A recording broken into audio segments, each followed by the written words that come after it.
Ladies and gentlemen, this is Joe's Classic Video Games back with another cool pinball repair video for you today. We have been working on this Bally Future Spa that's in pretty rough shape. And we did a video doing the back glass, and we did a video working through some of the boards, and now we're up to the next boards. So we're trying to get it up and running and doing its thing. So the next thing that we have to mess with is we got the power supply in it, we got the solenoid board in it, we got the harness back in it, painted the lamp board and all that, got the GI working. So the next board that we have to mess with is the lamp driver board. So let's see what we can do about that. Alright, so here's the lamp board. So in the other video I was talking about how this was mounted in the game below the MPU. So what happens is whenever that battery leaks alkaline all over everything, it leaks all down the lamp board and screws it all up. Look at this one. Now you could fix that if you wanted to, but it's pretty rough and these don't have much value. So I'm just going to put another one in it. So what I'm going to do is I'm going to look through my secret stash. I got a top secret stash of these. Because you can buy them for like $5 if you find them at the right time. So I'm going to look through my top secret stash and we're going to see if I've got a better one. But the interesting thing that I was noticing on the other video is the dates are kind of matching up. Look, it says 10/79. This game came out in December of '79. So I was theorizing on the other game on the solenoid board that October '79 would be about the time blah blah blah blah blah. So in the schematics, the revision of the schematics said October '79, and we actually found a solenoid board from October '79, that revision. So that's kind of neat. So we'll see if we can find anything close in my stash of extra boards. I'll pull them out and we'll see what we got. Alright, so I pulled out all the ones I could find. It's a good way to get organized, you know. So, this doesn't matter, by the way. All of these boards will work, so you can put any of them in. But if you got like 10 of them and you can pick, why not put the one that's the same one that was in it in, right? So this says revision 10/79. So if you look down here in the manual, the lamp driver schematic, these schematics were created in October '79, just like they were on the solenoid board. So my whole point is, the one that was in there would have been, that's probably the original one. It would have been one from 10/79. So let's see which ones we've got here. Let's see if we've got one that's suitable as a replacement. So we've got this one. It's in pretty good shape, but it's a stern. But we could use that one if the other one won't work, or if we can't find another one. And then we have this one, is a Bally. You see, it's a little smaller, but even though it's smaller, it still does the same thing. So I'll bet this is a later one. No, it's an earlier one. April '78. But that one would work good if we can't find a better one. And then here is another stern. That would also work if we can't find a better one. Here is another Bally. And it says...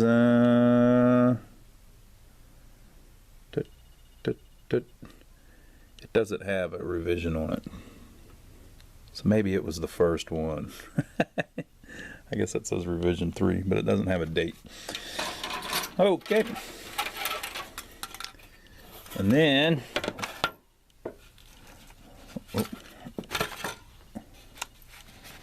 this one's from '78, but I have written on here dead parts back in '17. I figured that out.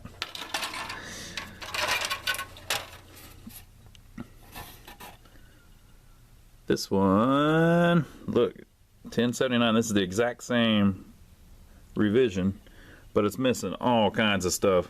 It's missing like 50 parts on it. All the little transistors and stuff. So this is another one that would be best used for parts. Okay. That one looks decent, a little dusty. It's from 12/78, so that one's a possibility if we don't find anything better. This one, a little grimy. It's another April 78 one.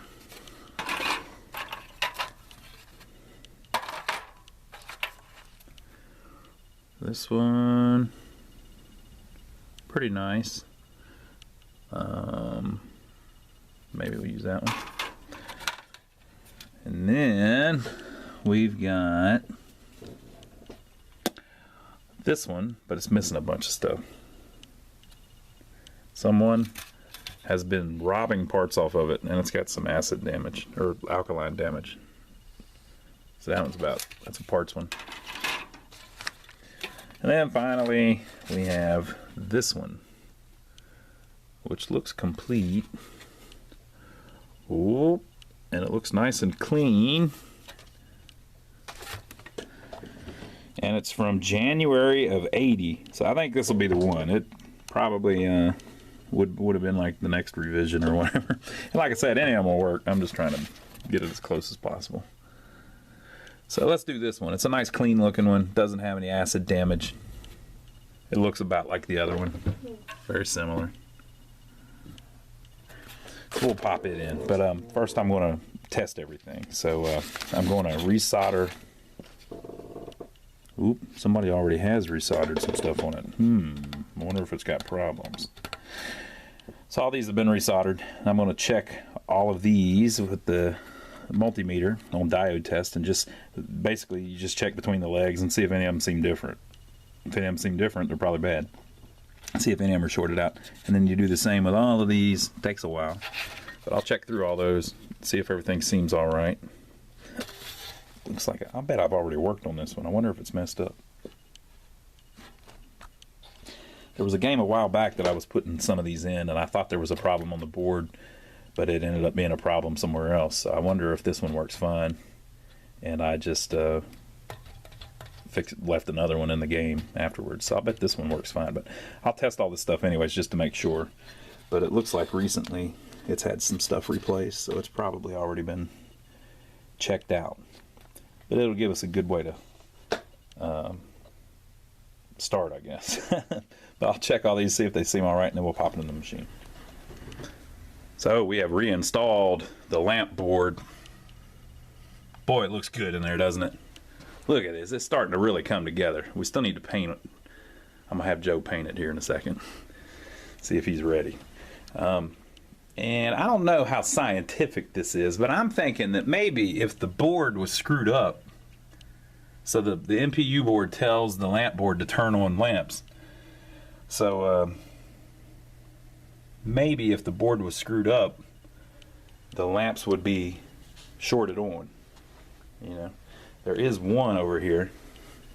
Spot's letter when lit is lit up, so maybe that transistor's bad or something. But none of the lights are on, so except for that one. So maybe we're good. But it could be that it can't turn any of them on, so we won't know until we get the MPU in. So I think maybe we'll do a little bit more paint, and then I'm going to do this this little lamp driver board here on the side next. Okay, so now we're on to the auxiliary lamp driver board. Now this is the one that was in it, and so it says 9/19 was when they did the schematics, and on this one it says 11/79. I don't know if any of that means anything, but I think it's interesting. I'm really enjoying it. Okay, so these are very simple. So they're basically the computer somehow sends a signal, it goes through a few chips, and then it turns on these. I think there's a dozen transistors. 1, 2, 3, 4, 5, 6, 7, 8, 9, 10, 11, 12. There's a dozen transistors, and the only purpose of this is to run the future spa effect on the back box, where it makes the lights shimmer and do their thing with what I'm calling the what did I call that thing? Prismatic effect. It gives it the prismatic light effect. So, but you got to have that. You got to have that, right? So the only thing you can really do on this is you resolder these connectors, and then you test all of the transistors and see if they all seem like they're doing their thing. See if they're all similar to each other. And then we'll pop it back in there. But we won't really have any way of testing this until the MPU board turns on and tells it to do its thing. So this thing is so grimy and dirty that the it actually gives you a very good example of bad cold solder joints. But, or I don't even know if these would be considered cold solder joints. They're more broken solder joints. See the last 2 or 3 pins there? See that circle around the pin in the solder? That's where the look at that. You're never going to get a better visual representation than that. Basically, that pin is no longer connected to the other part of the solder. So that circle is where it's broke. So basically, your connection's broke there. So we need to re-solder that and get it nice and smooth. And when we get it nice and smooth, it'll make better contact. Or it'll make any contact. It's probably not connected at all now. So and over here, it's the same. I don't know if it'll focus. Yeah, there you go. Look at that. And it's always the ones on the end. And the way that happens is people pulling the connector off, and you jiggle it a little bit, just a little bit, whenever you pull it off, and it breaks the solder joint. So that's why you reflow them. Now you know. Okay, we've got it mounted back in. Again, no way of knowing if it works yet until we get the MPU in. So that just leaves us with the soundboard and the MPU. So maybe we'll do some, we're kind of running out of stuff to work on. I ordered a new MPU, it just hasn't came in yet. I guess we could do displays and the soundboard, but we don't have any way to test any of this stuff. So I guess we could, maybe I could rig up an older MPU board or something, but something to think about. Maybe I'll maybe we look and see if I've got a used MPU that I can get limping along good enough to get some lights flashing or something. Alright, I've got this box full of MPU boards too. Most of them are destroyed, but looking through it, I found a good one. Look at that. It says it works great. And then there's a sticker over here that says it's a Spy Hunter PCB. And then I've also got this one up here that it looks like still works. It's been repaired or whatever. But it's a baby Pac-Man. And so for whatever reason, we didn't put these in the actual games that they were in. We put new ones in it. And so this is the one that was actually in the game. And it's completely destroyed. Now, all 3 of these are the same board with minor differences. So the way you make it a different game is you change the ROMs to whatever game you want it to be. And then there are these little jumpers that you have to change too. On the baby Pac-Man board, there's also there's a diode here that makes it a baby Pac-Man, and it's a resistor on all of the other ones. But whatever. So my whole point is you can turn any of these boards into any other game. That's how the brand new board's able to be all of them. So this is from the Future Spa, so it has these 3 chips are what makes it a Future Spa, but there are these little jumper wires. So for instance, see how there's a little wire connecting where it says E9 to E11? So over here on that part of the board, on Spy Hunter, you connect E10 to E11. And what that does, and then there's different ones. There's about 5 different ones that are changed on this one. What that does is it tells the board where the memory is. So it tells it what size this chip is, and if there's a chip here and here, or just one, and it tells the board what size this chip is. So on this board, everything's set up different. So notice that this is again the Future Spa. 16A is connected to 19. 33 is connected to 34. Well, over here 16A is connected to 34 and 33 is connected over here to 29. So it's just little differences. So I could just pull these 3 ROMs off of this board, change all of the jumpers on this board to match the jumpers on this board, which would basically make this board just like this board, and put those 3 ROMs in.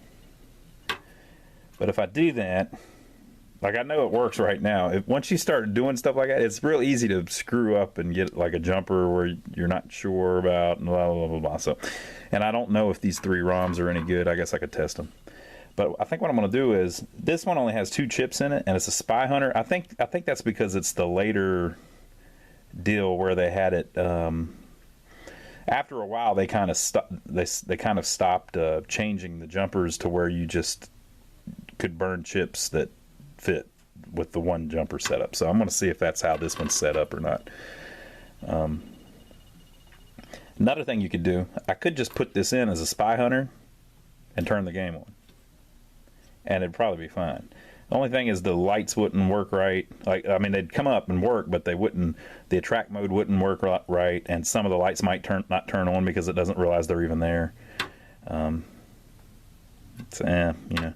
And if there's a solenoid or something that this game uses for something that the other one doesn't, whenever you start the game, you might get some weird stuff there. Like it, maybe on Spy Hunter, solenoid 8 is a drop target reset or something. And on Future Spy, solenoid 8 is, you know, an extra flipper. It's not, but, you know, the saucer kick out. So you might get a thing where it's making one of the solenoids come on and on and on and on. So you can do it and it might work, but I don't really want to mess with that. So I'm going to see if I can, I'm going to look up all of the info on these ROMs and see if I can just burn 2 ROMs that'll fit right on this board to make it a Future Spy instead of robbing these 3, because if I use these 3, I have to change all the jumpers too. So I'd like to be able to just change the ROMs and make this a fully working Future Spy board, which we'll use to test. And then when we put the new one in, I'll save this one for down the road so we can use it to test the next game. So let me research that. Okay, so I've been researching it a little bit, and I've been looking on Clay's website, pinrepair.com, which he's been around for years telling everybody how to fix everything. And he has this really cool little where he describes all about the jumpers. And so basically the jumpers on the boards are so that you can use different types of ROMs. And so what he's recommending doing is setting them up so that they'll take 2 2732 ROMs. And the reason for that is because we've got a copy of all of the ROM files as 2732, so you could just make it any game by just burning new ROMs. You don't have to mess with changing the jumpers, because some of them would have 3 chips, and you know there are all these variations of different ways that they did the ROMs on the original boards, and all these different jumpers, you know. So on this one that we've got here, this Spy Hunter, it's got a 2532 up here. So if I was to burn my 2732 file onto a 2532 chip, I could just pop it right in there. But the problem with that is the 2532s are kind of, well, I think they were obsolete way back in the early 80s, you know. So 2732s are obsolete too, but if you're going to, there's more 2732s that are more easily available than 2532s. They're easier to burn even. And this one down here, I'm not sure what this chip actually is. It's a mask ROM, but it's probably a 9332 or something like that. The 8223, I don't know. Anyway, so what I could do is if I change these jumpers not to the way that they're changed on the Future Spy board. If I change these jumpers to the Future Spy board jumpers, then I've limited myself to just putting these Future Spy ones in. But if I change these jumpers to where it'll take 2 2732s, in the future I'll be able to use this as a test board, or if I want to put this original board in a game, it'll be real easy to make it any of the games. So I'm going to, even though I just said I didn't really want to do it, I'm going to go ahead and change these jumpers to where it's a 2732, where it takes 2 2732 chips, and then we'll burn 2 2732 Future Spy chips, and then we'll try it in the game. So the way you do that is you make it do like this does. So 4 to 13A, 7 to 8, 10 to 11, 12 to ground, 16A to 29, 31 to 32, and 33 to 35. And you get rid of 13 to 15. So I'll swap those around, and then I'll show you how they look when they're set up like that. Okay, so I swapped the stuff around. So I'm trying to make it set up where it takes a 2732 at U2 and a 2732 at U6. So you want 4 to be connected to 13A. So I've got 4, E4, connected to E13A. Now that one used to come down here and connect to 12, that red line, but I was able to cut that in half and use both parts. Okay, and you want 7 to be connected to 8. So E7 and E8 are connected. You want 10 to be connected to 11. 10 and 11 were already connected. You want 12 to be connected to ground, so this was the trickiest one. So this 12 here, the ground, one of the ground traces is this big fat trace on the right side of all of the ROMs. But I had just enough wire where I could stretch it down and connect it right there onto the ground into a ready-made spot for it. Okay, and then 16A to 29. So that's down here. 16A was originally going over to 34, but I was able to loop it around and send it to 29. 31 to 32 was already connected. And then 33 to 35. So 33 to 35. Check that out. And then it says cut 13 to 15. That 13 to 15 was already disconnected. So that has made that board now where it wants two 2732 ROMs. So the next thing that we have to do is we have to burn two 2732 ROMs. Okay, so we are going to burn some chips. So I have a whole bunch of 2732 chips that I have erased. A few of them weren't empty. But you basically put the chip in your programmer. I use a little pocket programmer too, USB, made by Intronics. I've got 2 or 3 different ones, but this is the only one that I've got that I can get to work in Windows 10 or whatever the new Windows is, and run off USB, which makes it real simple, right? And it has an external power supply which helps it burn these really old chips. I've got some other ones that'll work in Windows 10, but they have trouble with like 2732s and 2532s and stuff like that because they want 21 and 25 volts to burn. So this, you know, all of the programs are a little bit different, but you check to see if it's blank. You load up your file that you want, and then you program it. Easy as that. Now, I've got this file that I downloaded from Clay years ago. I don't even know if he still has it on there, but basically it's all of the Bally and Stern ROMs in that have already been combined to make 2732 size files.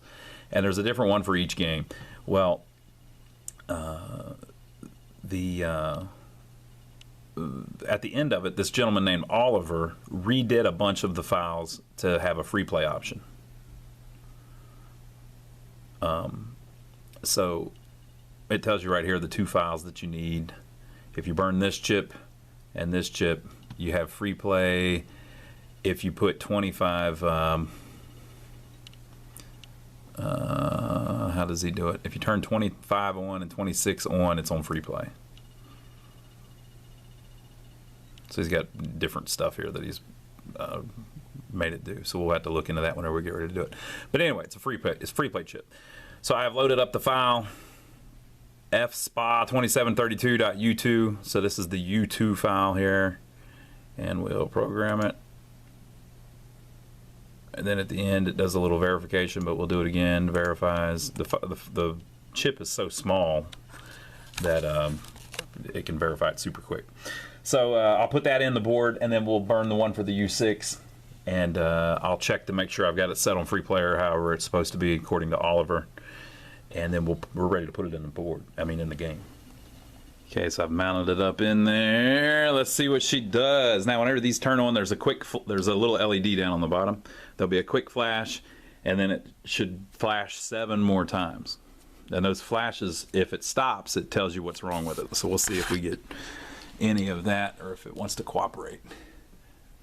It's a quick flash. 1, 2, 3, 4, 5, 6, 7.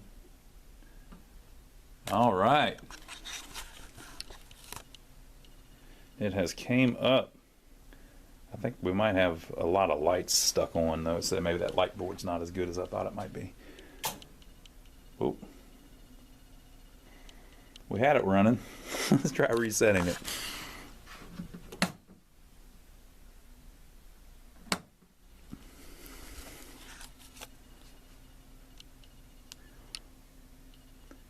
We got some stuff going on. Let me mess with it a little bit.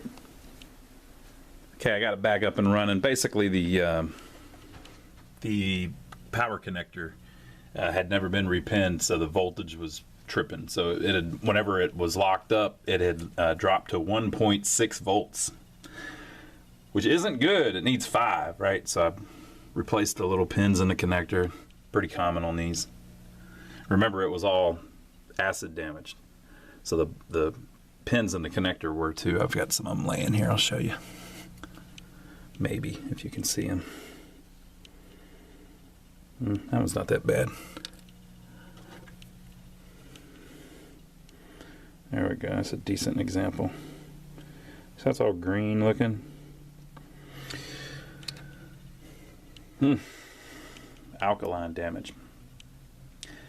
So I replaced them, and now I'm getting a nice steady 5.06 on the board, and it booted right up. Now, that board, that lamp board that we put in there, I think it's screwed up. Look, almost all the lights are locked on, and they're doing weird crap. That ain't right.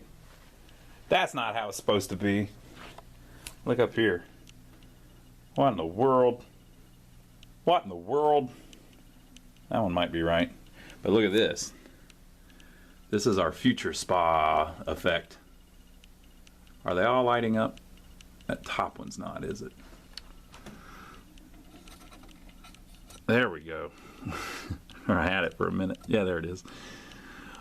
So it says future spa on the back glass right here. Look at that. Can't you just see it? It's going to be great, isn't it? So all those lights are ran by this little board that we messed with. So that thing appears to be working fine. We're waiting on our new MPU board. Solenoid board appears to be working fine. Lamp board appears to be all screwed up. So we'll try putting it in test mode. Well, if I can get it in test mode. Test mode, where are you?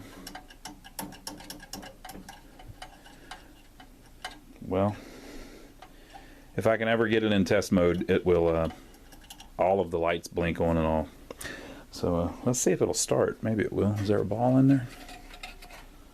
I had an old pinball, but I think I tossed it because it was old. Okay, so I think it believes it's in gameplay mode. No? Maybe, maybe not. Are we getting anything from any of our switches? Doesn't seem to be. Alright, so we still got major issues going on. Probably more connector problems. We're getting there, people. It's a slow battle, but I did get my damn future spa lights working great. I'm very happy about that. Very, very happy. So, maybe we should do some displays. Maybe we can see it looking at us. I could do the soundboard too, I guess, but I don't know. Let's do some displays next, so maybe we can see. That'll help us know what mode it's in, if it's in game mode or if it's still in a track mode and all that. Okay, so I dug out some displays. This one's in pretty good shape, looks pretty good. So whenever you're fixing these, basically, I've done whole videos on all of this stuff, but as have many other people. But basically all you need to do is you're going to resolder the connector because it'll have bad solder joints. Sometimes you need to resolder the glass, but this one's fine. And then this is a 6-digit display. There are 6 resistors, R1, 3, 5, 7, 9, and 11. these things are 100K resistors, and all the power to the digits runs through that, and they start burning up. So if you check and yours are nowhere near 100K, if they're close, just leave them. But if they're like one of these was 250K, that'll make the digit real dim and look like crap, and it's going to burn up anyway, so don't do that. So I had about 3 of them that were out of spec, so I just went ahead and replaced all 6 of them with new ones. New resistors are like a penny, maybe even less, even at Newark. And these little transistors all do their little thing, so you can check all them and just do it like I was doing on the solenoid board. You just compare them to each other. So these 6 are the same, these are the same, and these are the same. And all of these check out fine, so it doesn't have any obvious damage to the board. We may have a problem with this chip, but you can't tell by looking at it.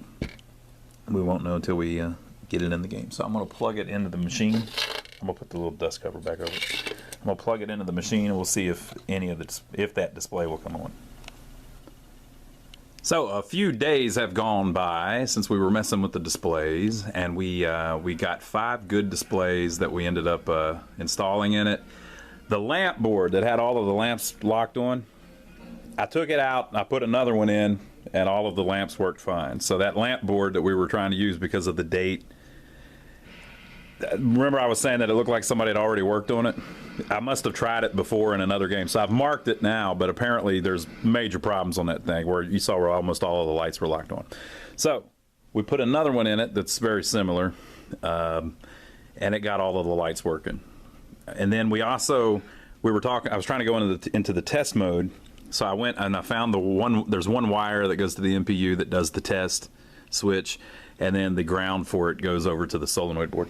So I replaced those 2 pins, and now the test switch works. So we'll boot it up, see how the displays look. Man, that's a noisy game over there. Hey, cut it. Turn it down a little bit over there on that double axle. What are y'all thinking? Oh, there's nobody here. All right, so as you can see, the future SPA effect is just as good as I thought it was. Now, if you watched the first video, you already saw this, but and then we've got our displays doing their thing.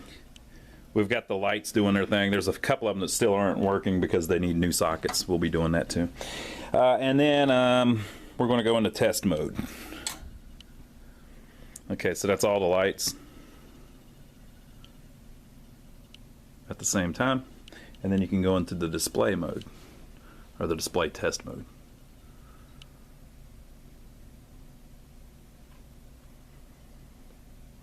So all of the displays look great except for this one little, tiniest little burn mark on this one. See it?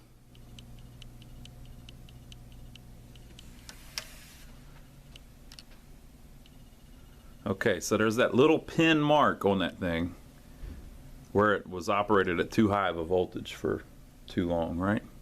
And we're now operating it at the right voltage. Okay, so I could leave that in there, or I could spend $70 on a new piece of glass to replace that that display. I think we're going to leave the little dot on there. I think it'll be just fine. Okay, so we've got the displays doing their thing. We've got the lights doing their thing, with a couple exceptions where we need to replace a couple sockets. But so we've got just a couple things left.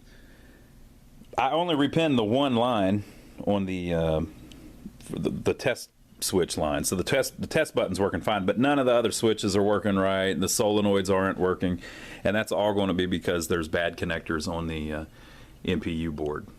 So the reason that there are bad connectors is because that battery leaked alkaline, and it literally travels along the traces over to the connectors and screws them all up. So you have to replace the pins on the end of the wires because they're all ate up with alkaline.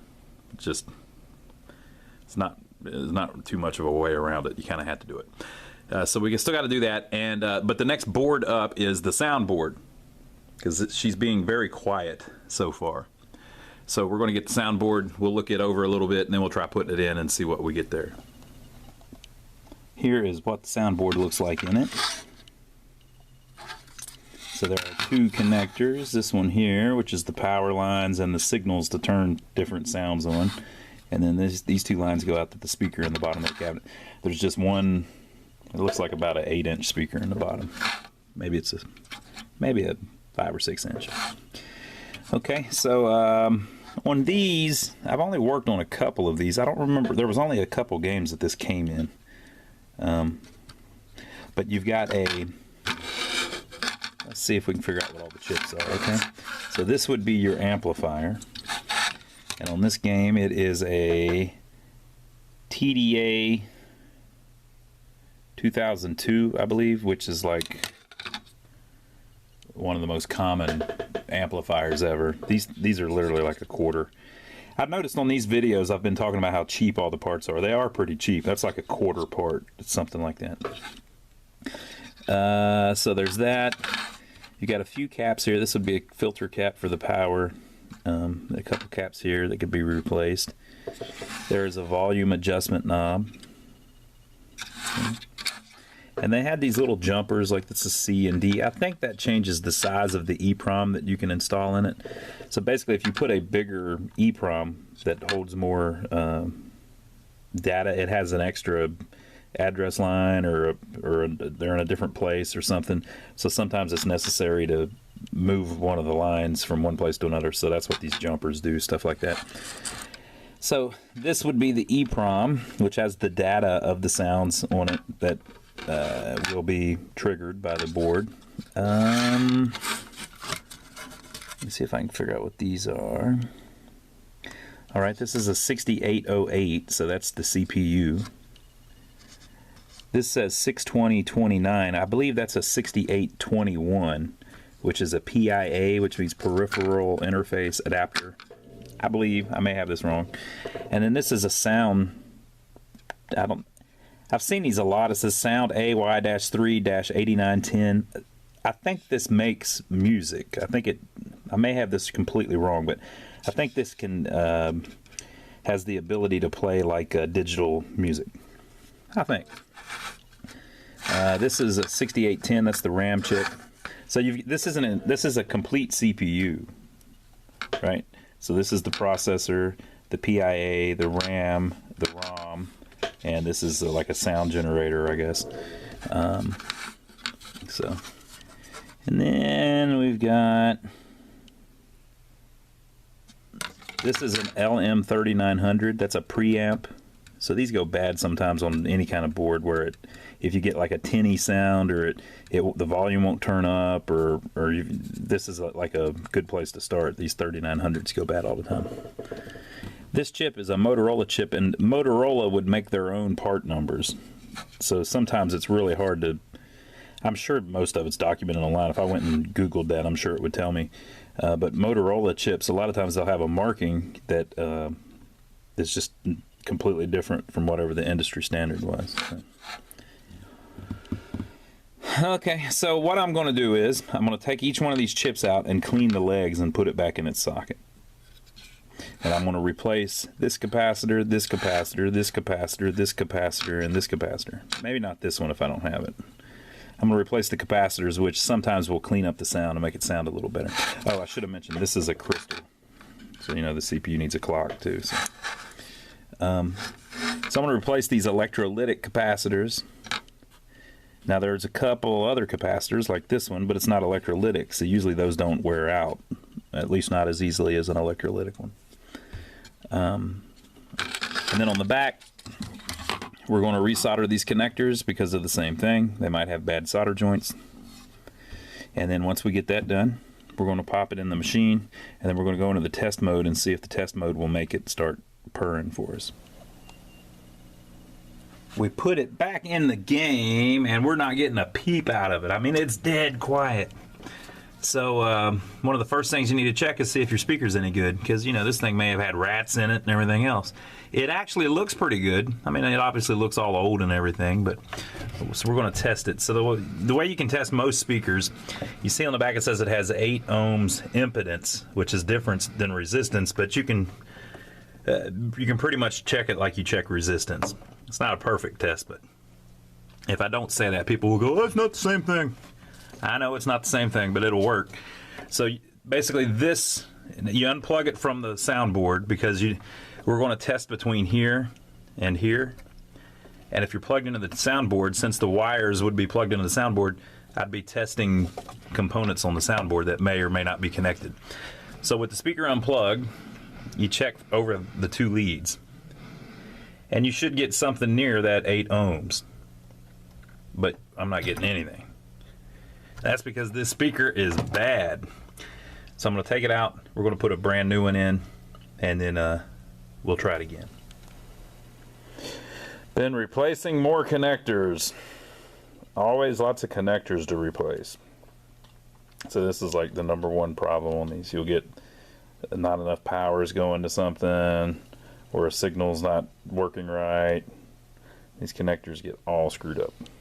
So replace as many of them as you can if you're having problems. Alright, so I put the speaker back in. Okay? And that made it where I could hear a hum. So I repinned a couple of the connectors on the soundboard. And then I turned it on. And the soundboard made this god-awful noise, just ridiculous bunch of crap. And I was like, oh no. It's still messed up. So I thought, well, it's got to be fairly simple. So what I did was I reburned the ROM. That didn't fix it. It still makes this crazy noise whenever it comes on. So then I repinned every pin in this connector. That didn't fix it either. Still makes this crazy noise whenever it comes on. So then I repinned the few pins over here that I hadn't yet that do the solenoid lines, which is what makes the sounds turn on. That didn't fix it. It still made this crazy noise when I turned it on. So I thought, well, I'll try a different PIA chip. So I swapped a different PIA 6821 chip. Still, same ridiculous noise whenever you turn it on. So then I tried a different RAM 6810. Same ridiculous noise. I tried a different, this sound processor, which is an AY-3-8910. Same ridiculous noise. What in the world could possibly be wrong with this thing? But then I remembered, this machine's from the 70s. So I went on YouTube and I watched somebody else turn on theirs. And guess what? There's nothing wrong with it. That's how it's supposed to sound. So I'm going to turn this thing on. It took me about an hour to do that, by the way. I'm going to turn this thing on. And you can hear the sound that it makes when it turns on. And you tell me if this damn thing sounds like it's working properly, okay? So I got it turned up pretty loud. You tell me if you're listening to this, if you think it's correct.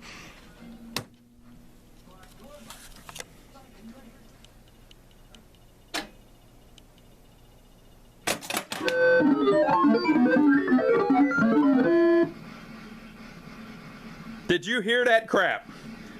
So I thought, oh man, it's all glitched, it's all screwed up. All right, now watch this. I'm gonna start the game. So it plays background sound the whole time, right?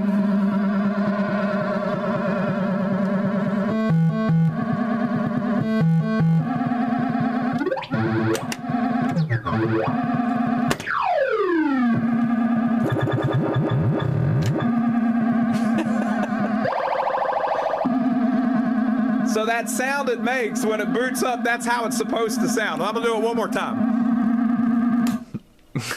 I'm gonna do it one more time, just so we can record this for posterity's sake.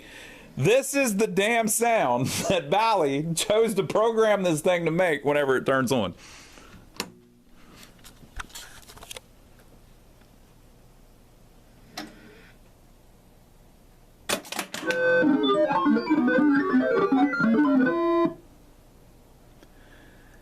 So if you have a future spa and you turn it on and it starts spazzing out, oh, that's normal. That was a feature, not a bug. We pretty much got it doing its thing. We haven't test played it or anything yet except what we just did. But we're going to go ahead and put the new board in it just so that it's nice and reliable, right? And so you can get these ultimate MPU boards all over the place. We usually get ours from, well, I don't want to name out anybody specific because there's about 5 great places you can get them. And they're really cool because they'll do any of the Bally games or any of the Stern games. You can replace the MPU. You know, this will replace the board with the battery on it that causes all the trouble. And so it tells you in here all about it, and it tells you to repin the connectors, which we did earlier, and it tells you how to test for your 5 volts on the solenoid board and all of that, and it shows you where to attach it in the back box. But what we basically need is what's on this back page. So on the back page, basically you can turn it into whatever game you want by changing these little dip switches down here. So, ironically, the example is future spot.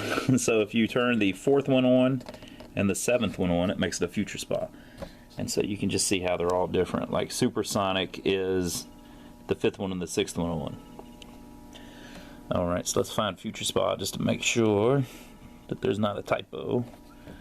The 4th one and the 7th one. So you can do it with a little screwdriver, but I can usually get it with my nail. So we're turning the 4th one and the 7th one on. And then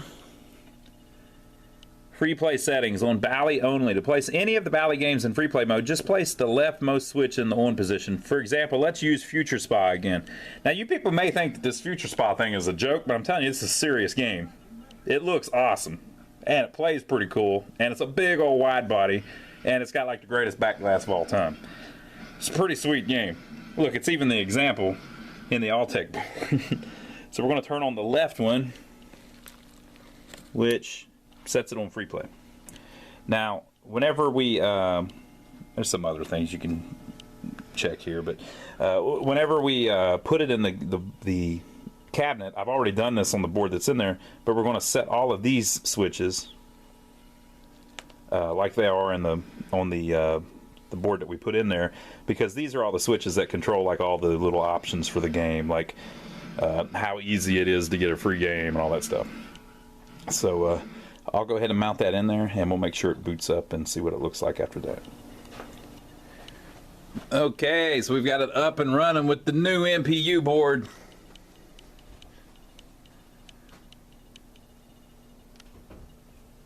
Everything seems identical.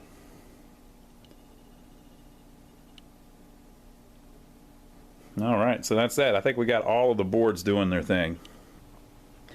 So, you know what that means? That's the end of this video. And that means our last video will be us just working on the playfield, trying to get it nice.